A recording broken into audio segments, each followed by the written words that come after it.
Ambapo asilimia 17.5 ya pato la taifa la Tanzania kwa mwaka 2016 na mwaka 2017 zilitokana na shughuli za utalii.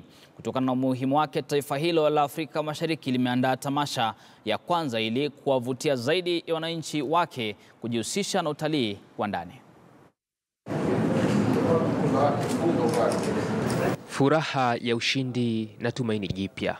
Adeodatus Kakorozia anaingia katika kumbukumbu za matukio ya utalii nchini hapa baada ya kuwa mmoja kati ya wabunifu 120 wa nembo moja inayofunua kurasa mpya ya utalii wa ndani kupitia tamasha la urithi. Nimeshiriki mashindano kadha wa kadha, lakini sikuwahi kushinda. Hili ndio shindano la kwanza nimeshinda.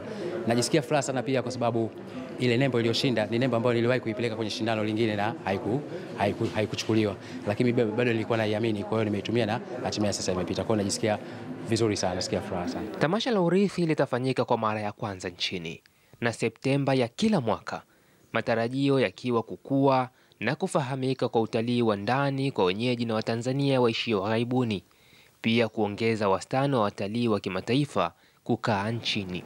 Dhumuni la tamasha ni kuenzi na kunadi kiutalii hazina kubwa ya utamaduni, mila na desturi za makabila yote nchini ambayo ni zaidi ya 128. Hatua hii inaenda sambamba na juhudi za serikali za kuongeza wigo wa mazao ya utalii nchini, hususan kukuza matumizi endelevu ya malikale, kutangaza utamaduni, vyakula vya asili, mavazi ya asili, michezo ya jadi na kazi za sanaa mbalimbali. Utalii ni sekta muhimu hapa nchini. Kwa mwaka 2016-2017, sekta imechangia takribani asilimia 17.5 ya pato la taifa na kuliingizia taifa asilimia 25 ya fedha zote za kigeni. Lakini halikuwepo tamasha la kitaifa lenye sura hii mpya ya kunadi urithi wa vizazi vya taifa hili.